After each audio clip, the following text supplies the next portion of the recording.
Welcome back to the Famous at Home podcast. Today we have our dear friends Bob and Linda Lotich on the podcast. We're in this series on marriage, and we're talking about some hard topics, and money is one of those hard topics we typically have. But the reason we have Bob and Linda on, number one, they're great friends of ours. They go to our church. But number two, they make talking about money fun, and they make money in the context of marriage enjoyable. They have a new book called Simple Money, Rich Life. We'd love for you to check that out. We're going to talk a little bit about it. And part of it is enjoying money. They're really about giving money away. I can't wait for you to hear a little bit more about them and their story in that. But as you listen to this episode, I want to do one caveat.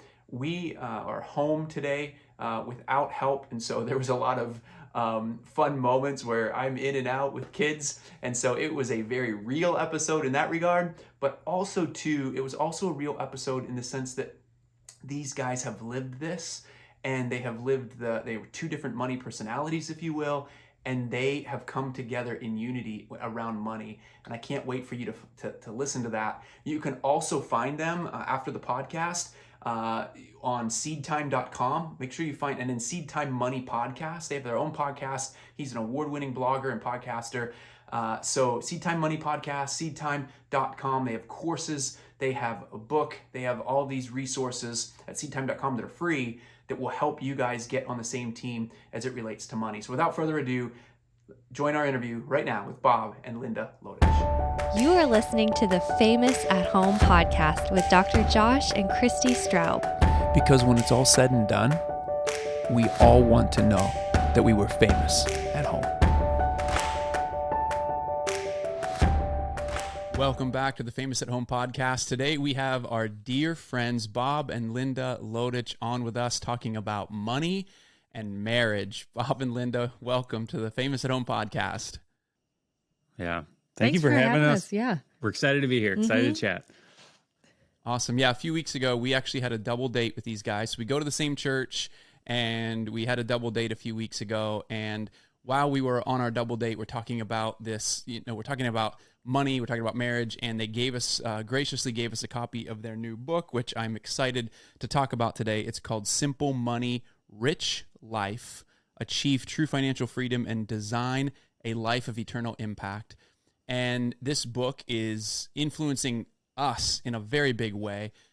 So we're going to talk, it's a super practical book. I think that's the thing that I really want to hone in on. Mm-hmm. Like, it is incredibly practical. Well, I love, Linda, what you called it. It's like a beach read, but it's a money book, which is, I don't think that's been done before. And when you said it, I was like, really? And then I started reading, I was like, it's a beach read, but it's a money book. And you get all the good stuff out of it. But you get your personalities too, yeah. Which is just amazing. Yeah. Like the picture of you with the Taurus. That's good. I mean, yeah.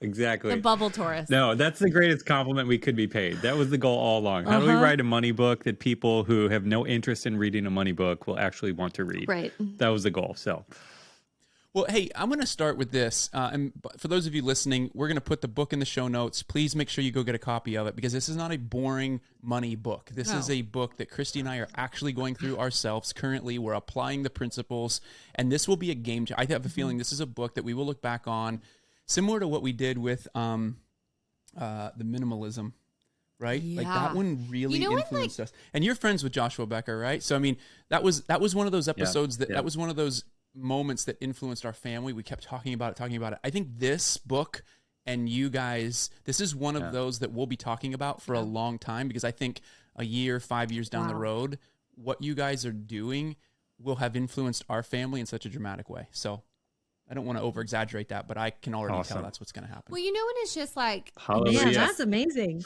The timing where it's so God, because he's brought it into your life for such a time as this. And I think the minimalism that was true for that season, and this is this season. And so it's good. I want to start with you guys. Would you introduce yourselves? I mean, sometimes what we do is we like to ask, and you guys have such great, fun personalities that I didn't even prep you guys with this, so this is going to be amazing. But I'd like you to introduce one another. So, Linda, I'd like you to introduce Bob. Bob, I'd like you to introduce Linda. And then just tell a little bit about your kids and your family. Yeah. Sure. So, Bob is the spreadsheet guy. He's very organized. He likes to come up with systems. Like systematizing everything is like his number one goal in life. So, for instance, we have a garden and he decides, I'm going to figure out how to make this garden succeed without ever having to go out there and water it. I can if I want to, but if I forget. So that's what he has done with money, which is brilliant because it makes it easy for people like me who it's like, I just have to have the willpower one time. Yes. And then I don't ever have to think about it again. Like you have to say yes Bob. once. And he's a wonderful husband. What? You just have to say yes once, and then it's like it works for you, right? The system Exactly. that Bob creates. I love it. Exactly. So Linda is so my whatever the letters after my name, because I went and got a personal finance designation to put some letters after my name. So I'm a certified educator in personal finance. And I always love telling people that Linda is the certified spender of all of our money. That is her certification. That is where her gifting lies. And I'm so good at it too. And she is really good, and she is gifted at spending money.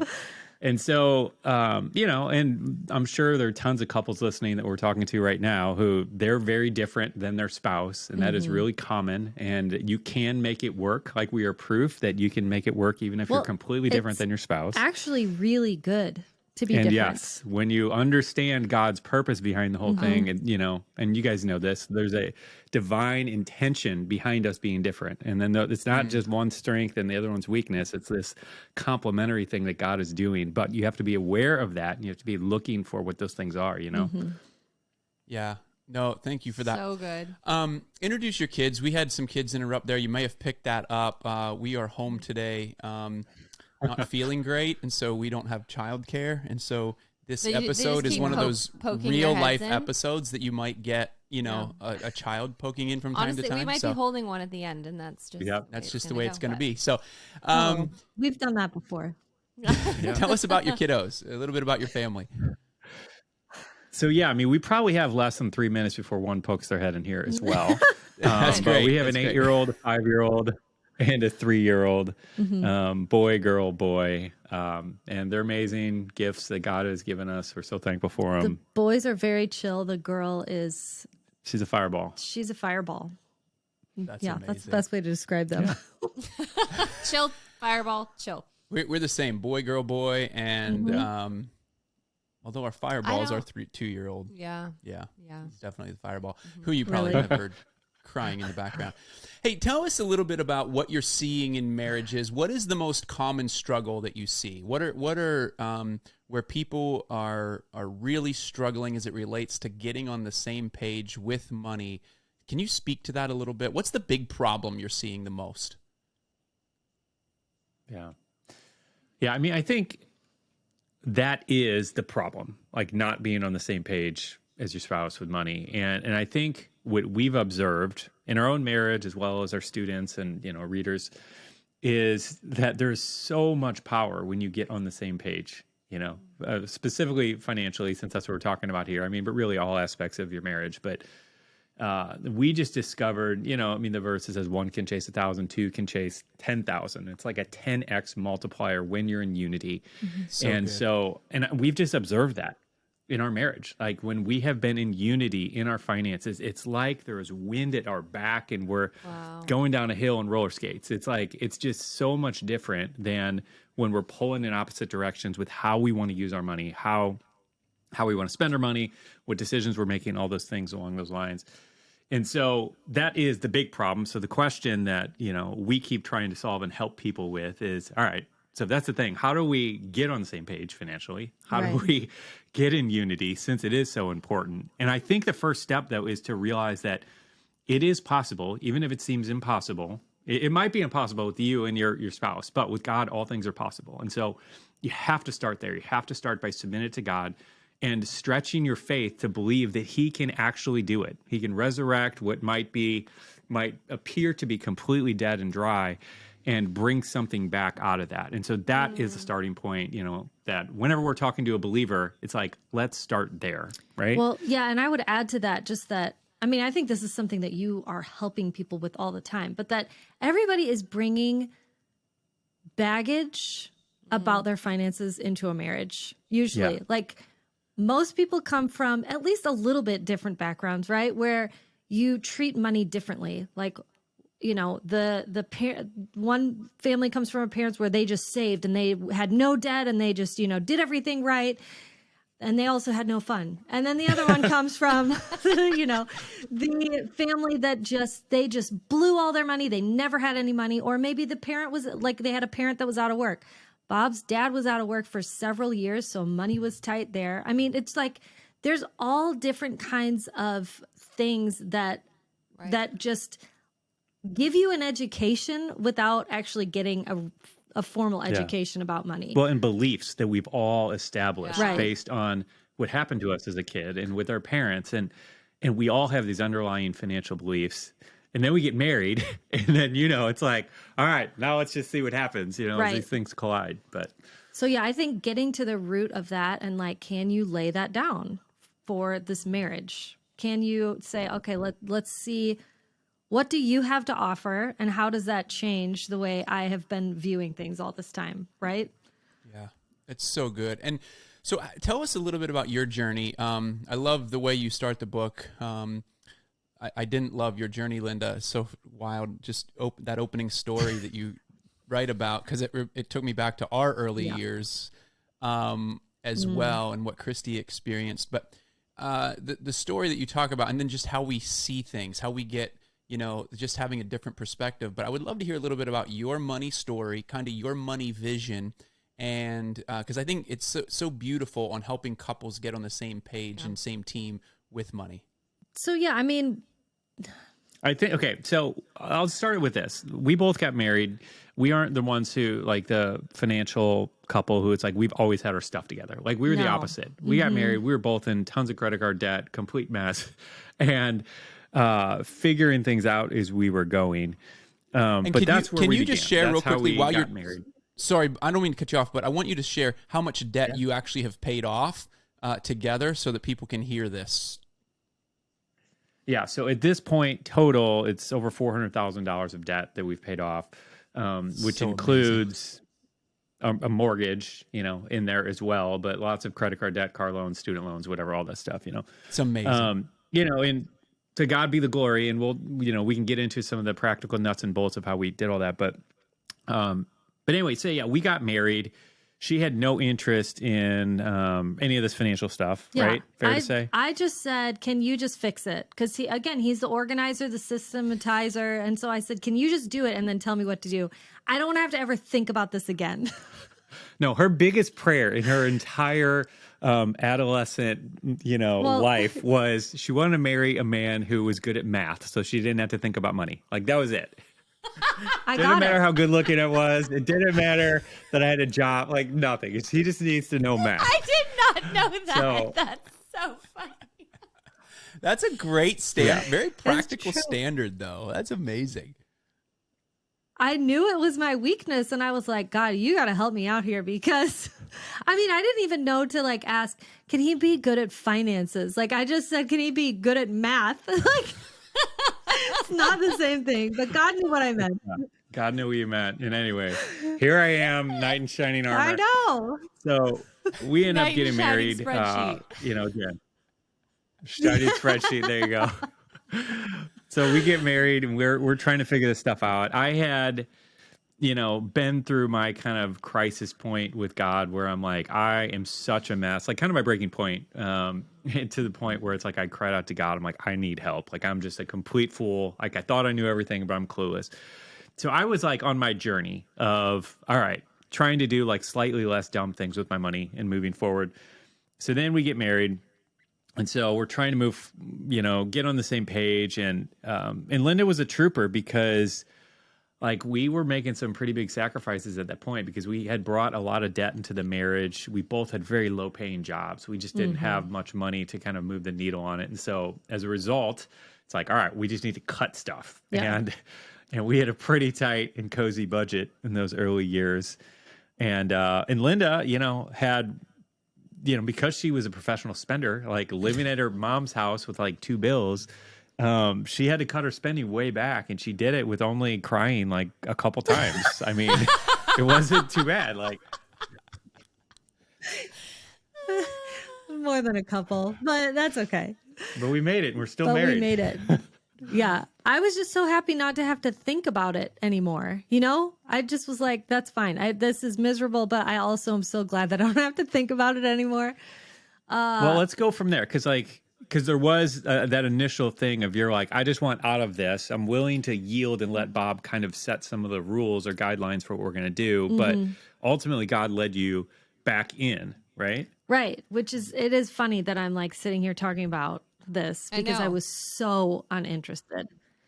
So yeah, I mean, honestly, what happened for us is we took a financial class. Bob was like, we need to do this for the business, right? So he's got this business talking about money. And I was like, are you kidding me? Do we really have to go to this? And it lit a fire under me. And all of a sudden I was like, why haven't we paid this off? Why haven't we done this? And he's like, okay, hold your horses. I've been trying to do this all along. But once that happened, it was amazing how God multiplied our efforts. Yeah. I mean, it was fascinating what happened after that. Well, and this is what I meant by this thing of unity. And really, anybody listening, what I'd love for anyone listening to take from this is it might be a really big challenge to get in unity, with your spouse on finances, but it is worth the fight. It is worth praying and doing everything you can do for years to make it happen because it's that big of a deal. It is not going to be easy. I promise, it's not going to be easy. And we can talk about some of the practical things of how we got in unity, but it's worth the fight. So don't quit, keep trying. That's amazing. That's so good. Would you, I'd love for you to share just what maybe were some of those practical things. You guys have such a great vision for money, which I want to get to, but even just helping those listening who are saying, man, I feel really stuck, or we feel stuck with money. We're really battling this, especially with rising inflation, households, spending is getting less, and like our available income is getting less and less currently in the economy that we're living in. Yeah. What are some practical things that got you guys finally on the same page and that you can just encourage couples listening today? Yeah. So number one for me always is start praying together as a couple. Because I think we often think, well, I just have to do the right thing in order to make a difference. And it's like, no, this is not like, he is an ever-present help in the time of need. And if we ask him for help, he's there ready to help us. He's like a parent, he's a father. The Bible calls him our father. So if we start praying and start even saying, I need this to happen, like specifically listing out things, then I believe that he'll happen. And I think one of those prayers can be, will you help us get on the same page? Yeah. And I think there's something about, there's a humbling and a yieldedness that happens when you're praying together, where it's like, it'd be really hard for us to be praying together to God about this thing of, all right, God, can you help us get on the same page financially? And then like instantly turn into battle mode. Like it's just, there's something about it that just opens kind of some vulnerability there that I think just makes it easier to have some of those conversations. And again, even if they've been really challenging since the beginning of your marriage, so there's something to that. I mean, so, and I think some people might think, well, all right, that's the cliche Christian answer, start praying, but it like really is true. And it's like, so you got to start there. Yeah. Beyond that, like, why don't you talk about some of the things that, don't talk about all the things I did wrong, but the things that I did right. I think we should do No, I think you should talk about personal capital. How do you think that relates to this? You think that's about a practical step to start doing the right to get thing? On the same page? I don't know. I'm more we concerned don't remember the with, question. Is it about getting on the same page with our spouse? Where is it? This is amazing. What should we do? This is like full out what actual marriage is. I'm sorry, what? What were we answering? No, it's great. Practical. Yeah, just practical things that you can do to help. I think when you're stuck in those early stages, because I think so many people, we have one at the door, sorry. So many people are in a spot like you guys were at, but they're there now with, I think what Josh was saying, like just the added layer of rising inflation and like everyone feeling, and I think the added fear that adds, like, how do we do this, come together as a team practically? Because always, like, it sounds good. Theoretically, that sounds good. But like, what does that look like? Yeah. How do we do it? Yeah. Yeah. So I want you to talk about that. Okay. Because somehow you managed to get, because I think that the biggest change for us was that you decided to step in and say, okay, I'm willing to come in and have these conversations. So yeah, I think. So what did I do? Coming in to have the conversations. Okay. First, I would say having a conversation about the conversation. So in other words, okay, we need to talk about money. How can we do this without you freaking out? How can we do this without creating a fight? How can we do this without, whatever the situation is? Yeah, because the thing here is so many couples are stuck in this rhythm of as soon as money comes up, then the guard comes up and we're ready to fight. Like, Right. as soon as that topic comes up. So what you're saying is, all right, how can we get to this point where we trick ourselves, where we're not in battle mode, where we're just having conversation about the conversation, and to see if by doing that we can try to tackle this, without getting into the weeds of it. Yeah. And it sounds kind of silly, but it actually can work. And we've done this in other areas too. We found this to be kind of effective. So you can do that. I think adding ice cream to any conversation is It a just great helps. idea. Let's go get ice cream. Our old pastor and talk used to about always this say, difficult "Don't thing." get a divorce, go get a donut." Like, it just changes things. Like, don't go right. Just don't head toward divorce. Just pause, go get a donut, come back. Like, it'll look better. Yep. Ice cream's true too. That's so good. It's so good. Yeah, because you do. It's like it's already like your brain is already consumed with thoughts of this anyway. So I think people will be like, "Well, I just don't have time for that," or whatever. And it's like it's already going on. Let's just control it. Let's Yes. figure out how to make it better. Good. So for us, what worked for us is, and I think there's variations of this based on how, each couple views money, like what the dynamic is already. But Bob basically came to me with a proposed budget and was like, okay, this is what I think we should do. Tell me how to change it. Tell me how we can make it better. So he came to me realizing that even though I was not, the best at figuring all of that out, he still came to me with, you have value to add here and I need you to add it now. So one of the things he did, this was, first thing in our marriage, he had no budget for me to buy any makeup or do my hair. Sorry, hon. And look at him. Sorry. He's I looked didn't like know this it was the entire important. time. He's like, he had no clue. This was not so when you realize this doesn't have to be an argument, actually. He just Right. doesn't know. And that is really helpful to just go, I don't have to take this personally because that's what he looks like. Of course, he doesn't need a budget for makeup or for hair. So when you can kind of view it that way. For those of you listening, to the audio version of this, if you haven't seen Bob, he is bald. So that is where the joke comes from. If you're watching on YouTube, you can clearly see that. Yeah. But he's buzzed his head the entire time I've known him. The only thing he needs is razors. You know what I mean? Razors. Yes. So, All right. Well, so one of the other piece of this is that I stepped into what I'm naturally gifted to do. So if it's a spreadsheet, if it's building out a budget, that's easy for me. I can do that. And so I had to do my part, actually doing the legwork to do that. I can't just get angry and say, fine, you do it, and throw it at her, and expect her to do it. This isn't her wheelhouse. And so I did what I could do, and then I submitted it to her, like you're saying. Right. And Good. more or less, the only way I figured that I'm going to get buy-in from her is if she actually approves it, puts her stamp of approval on it. Really, if she changes it, if she changes some of the things, and then I am willing to yield to that, even if it feels like it's wrong in my mind. Being done is better than being perfect and not done. So that was kind of the goal with that. How can I get her involved to change something on this so that she feels some ownership and some responsibility for it? And then what would happen is I would say, Bob, I need more money for whatever, for this purse I want to buy, whatever it was for. And he would go, okay, let's go look at the budget and tell me where we should take it from. And then I'd go look at the budget and I'd walk away like this. Never mind.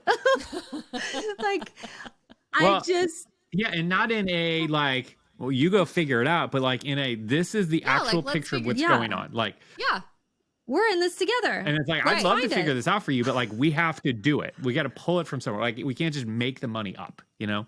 Which, while I'm on the topic, a budget is a game changer. And as a person who just loves my freedom and I don't want you to tie me down and don't tell me what to do and all that, A budget well done. a budget right way. well done I think is that's- so freeing.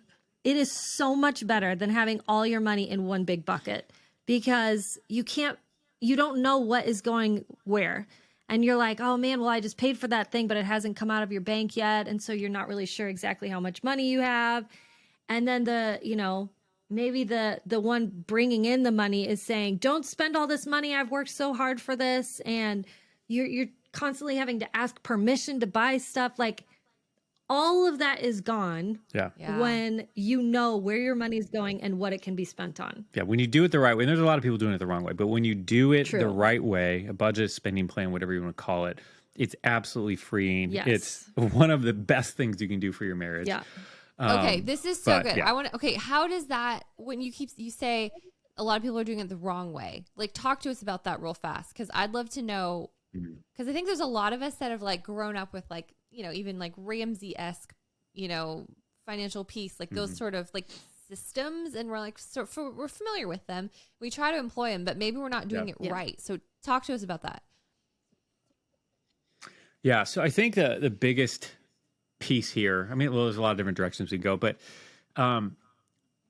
it needs to be, however you set this up, it needs to be designed around your lifestyle. And one of the things that, like, we're always trying to help people to do is to spend more money on the things that are important to them. Yeah. And cutting out the things you don't really care that much, so you can focus more money on the things that are important to you.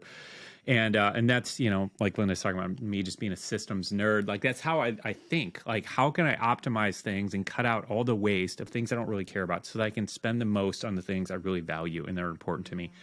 And so in terms of structuring a budget, I think so many people view it as this really restrictive thing, view it as this taskmaster that dominates their life, that is basically this thing that is telling them no to all the things that they want to do in life. And it's like, when you view it through that lens, you create it that way, and then it becomes that, and then you don't stick with it because, of course, it's miserable. But when you craft it in a way where it empowers you to spend more money on the things that are important to you, it's really fantastic. And so, like, right now, we have hundreds of dollars every month allocated specifically for going on dates. If we didn't do that and we had it all in one big bucket, we wouldn't go on nearly as many dates. Yeah. But having a date night is really important to us. And so we have that money allocated specifically for that. And that's for babysitters, right? Because babysitters are expensive. Yeah. And this falls into a lot of then- different categories. We take a 1 month sabbatical every single year, and like, we have money allocated to that. Like, I don't want to have to grasp at straws, 2 months before we go, trying to figure out, all right, how are we going to pay for an Airbnb for a month? But it's like, we have that set aside, and the money's just sitting there ready to be spent. And it's so empowering when you're in that financial situation. Yep. But it only happens when you make it automatic, and when you set things up to kind of happen automatically for you by, siphoning off money at the beginning of the month, going to a specific savings account and keeping it safe over there, that type of thing. Yeah. That's good. I don't even think I'm like that far but you've talked about automating in the book. I don't know if I've gotten to the place where if you like really hone in on that more, but like, what are practical ways we can do that better to automate? So like Linda said, you say yes once and you have to think about it again. Yeah. Yeah. I mean, giving was one of those first things for us. It's Yeah. like, this is one of the most important things in our life. And so I don't know if you were, but like, I was an inconsistent giver. Like, I'd get to the end of the month and like, no more month, or no more money left because this came up. I had a wedding. I had blah, blah, blah, blah, blah. I don't have any money left. So I can't give to church, or I can't give to whatever the thing is I want to give to. And that happened so many times. And I started realizing, all right, this is a pattern. And so I realized, once I made this thing automatic, where it just happened automatically, as in, pretty much every church has online giving that you can automatically set to go out at a certain point. You can set your bank account to do this. Like, there's a lot of different ways to do it. But once that happens, suddenly it's like I'm a completely consistent giver, giving as much as I want. It's happening the first thing in the month. I'm now giving my first fruits instead of my last fruits, which you can dig into the Bible on that. There's all kinds of amazing things tied to that as well. And it makes it easy because I don't have to think about it anymore. And the most important thing to me, which is giving, is happening effortlessly. And anyway, it's just so empowering and so fun. And that's just one simple way. Obviously, you can do the same thing with, putting money in a Roth IRA or 401k or something. And again, like in the background, like you're just building retirement savings so you don't need to work till you're 90 or whatever, or depend on Social Security, which who knows if that'll be there, So like, it's just such a simple thing in so many cases where, again, like Linda said, you make one decision. It might take you a half an hour to set it up, and it will pay dividends for potentially the rest of your life. Yeah. So good. So good. I'm back. If you're watching on YouTube, you've seen Josh disappear a few times with children. So I had to. This is one of those very real episodes where you're living real life while you're doing the podcast, which I one think. sick child, one getting better child, and one sick person on the podcast today. I haven't been feeling well, but as a result, we lost our child care, and we didn't lose. We just didn't think chose it was wise to have her come. Expose her to that. So Janae's not Come here. on in here. And there was I think it was Dory or something. Anyway, there was a shark on the TV, so their 2-year-old was scared. So I put on Mary, Larry, and Christmas. We're now doing Christmas Bob and Larry right now. So Perfect. Get it done. in September. Perfect. That's how you do it. Whatever works. Because you can't use the Wi-Fi because that affects the thing. I didn't know if I got this, but because I was in and out. But I wanted to ask you guys. So one of your goals is giving away money. Have you guys talked about that since I've been gone? Just real fast on like automating decisions. Right, but their main goal, though, I want you guys to share your main giving goal, and then also too, like the 4 key components of the book, because I just think even just listening to those 4 key components really is freeing for us. It was freeing for me. Yeah. So we'll start there. So the book is based off of a John Wesley quote that I have just been, in love with for many, many years. And John Wesley, old preacher from 200 years ago or something like that, he said, I earn as much as I possibly can. And he did that by speaking, or preaching. He would travel all around on horseback, which is just crazy, all around the country, or, probably a lot of Europe. I don't know.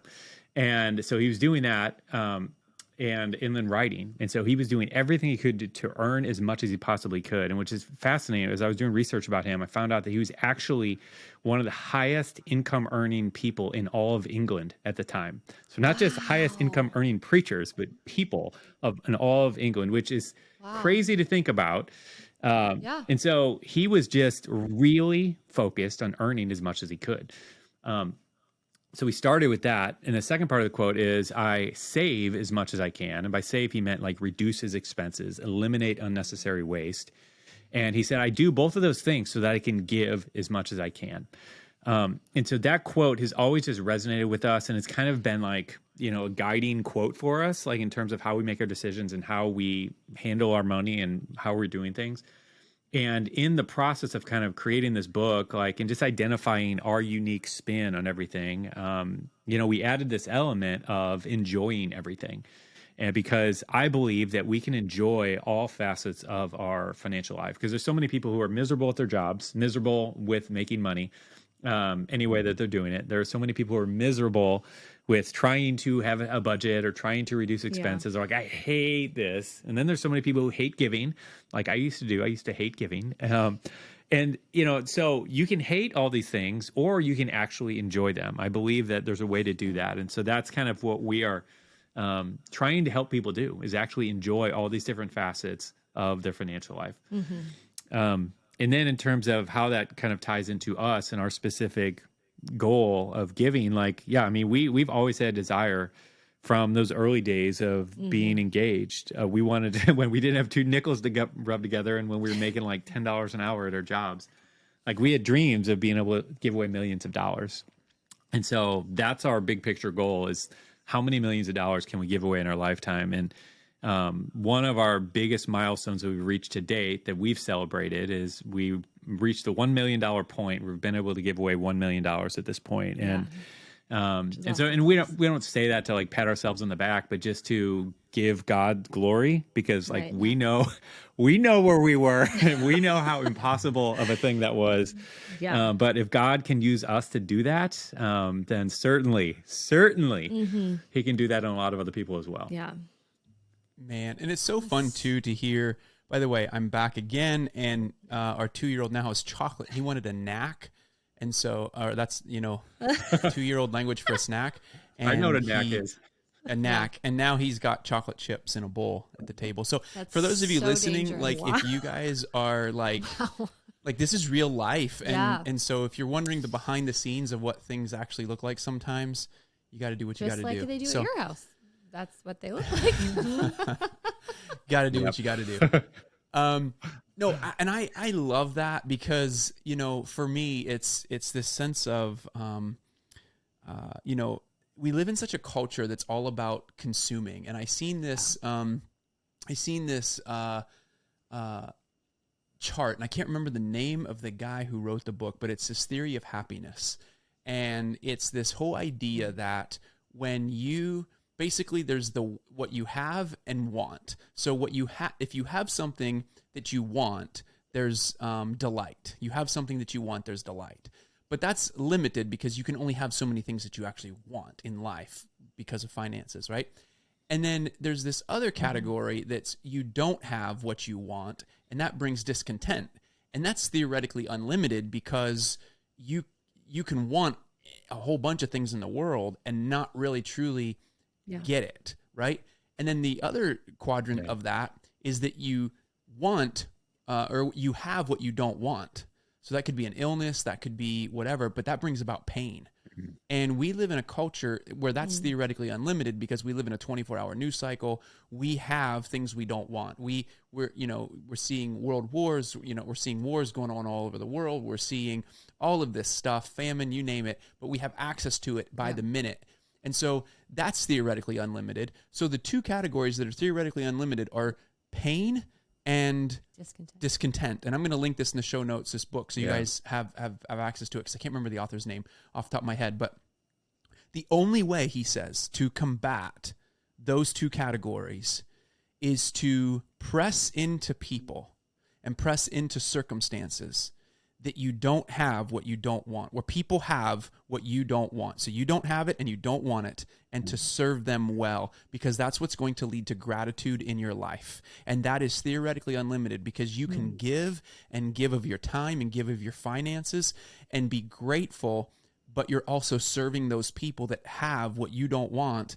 And that's going to increase gratitude. And it's the only way to truly offset these other two. Yep. And so to see you guys have a plan for doing it financially, because I think a lot of us think, oh, well, we can do that with our time and we can serve. But yet if we have young families, like you see how chaotic it is sometimes to do a podcast if you don't have help. But like it's and you guys said too, like on date nights, like babysitters are expensive. Like, so it's hard to give our time. But you guys have found a way to actually give your money and to give it away and to serve people and to have a heck of a lot of gratitude doing it. You guys, you are the epitome of what you guys write about. You enjoy it. Like you enjoy giving, you enjoy like you enjoy your lives. We were actually today going to play pickleball with these guys after the podcast interview because you guys are so fun, and yet I get sick, and so we can't do that. But so we're doing it remotely today. Do it next time. Yeah. But you guys embody that, and you guys embody what I think is what most couples would desire. And so I think just in closing today, I would love for you guys to encourage couples, encourage the just that sense of like, what is that?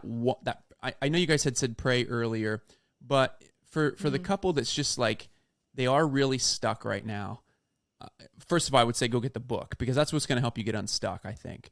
But just leave the audience today with some encouraging words about maybe their next step, because it can seem like we got to put a budget together, we got to do this, we got to do this. What's the first, just the next best thing to do? Yeah.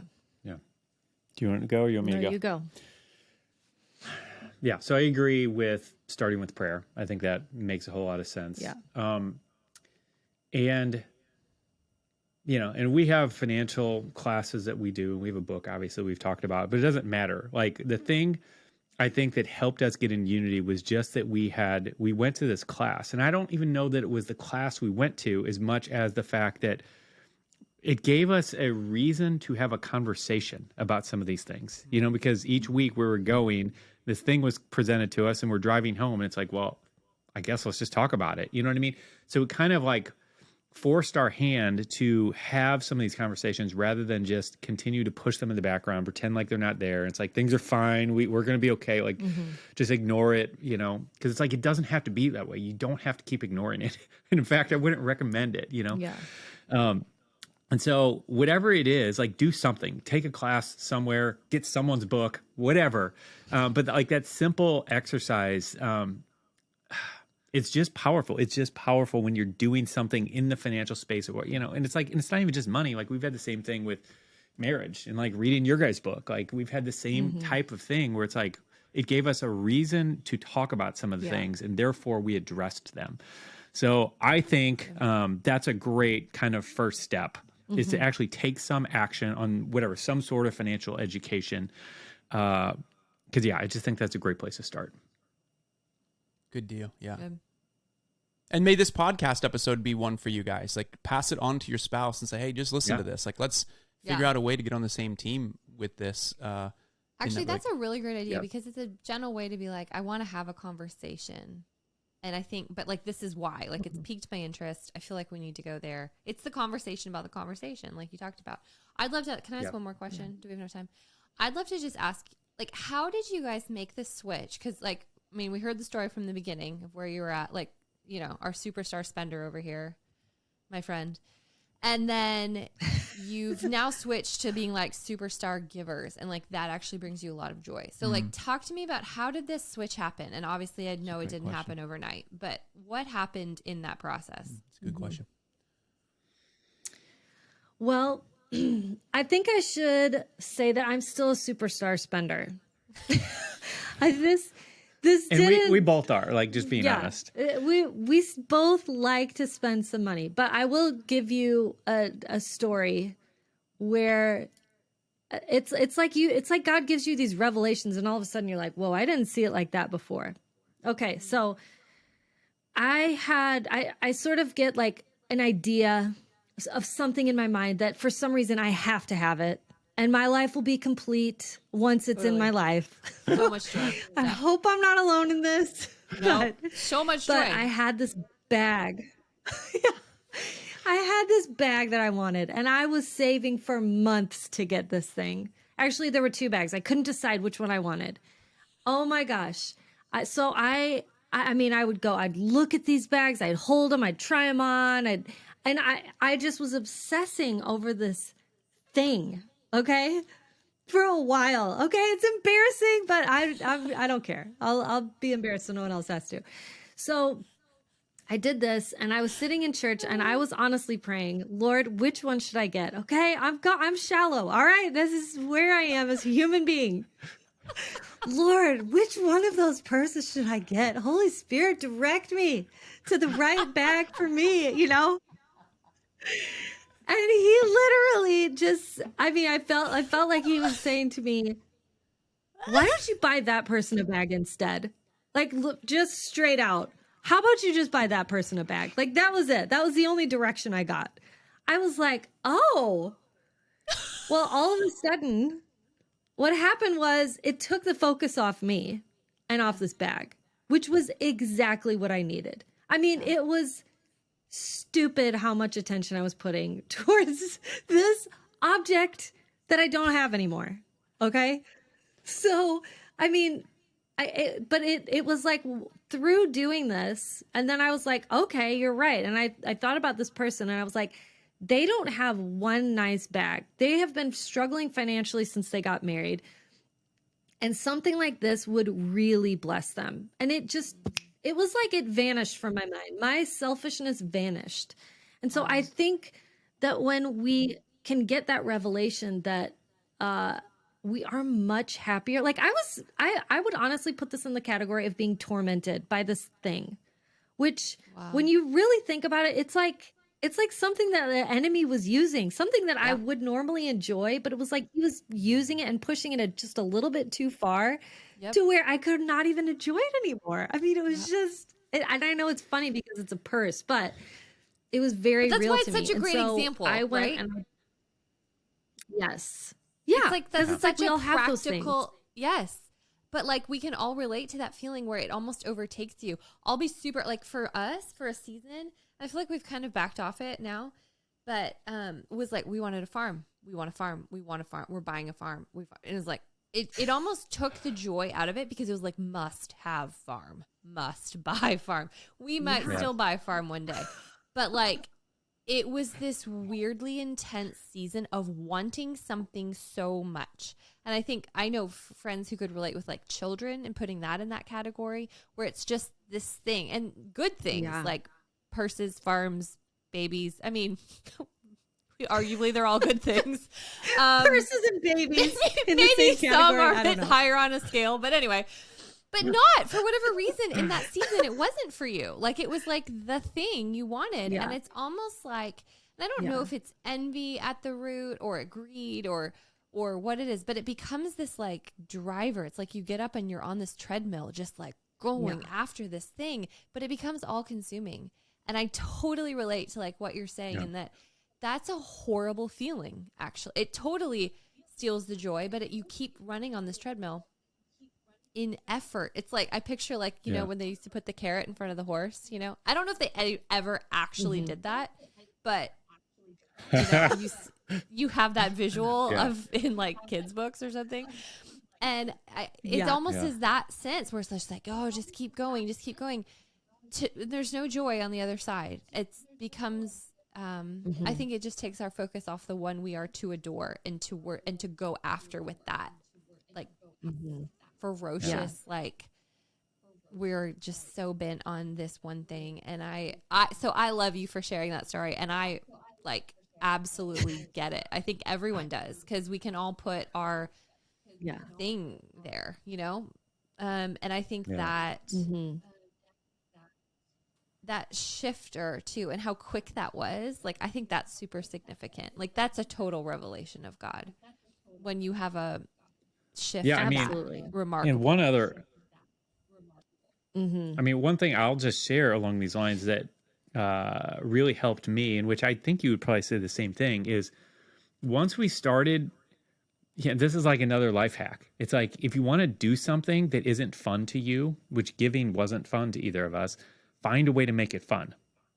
That's it. If you can just start making it fun, then you want to do it. And that's what we have done with giving. And I think that has been, a game changer for us because, I mean, I remember when we first came and visited Franklin, Tennessee, and we were trying to scout it out, see if we were going to move here. We were staying in a Hyatt hotel.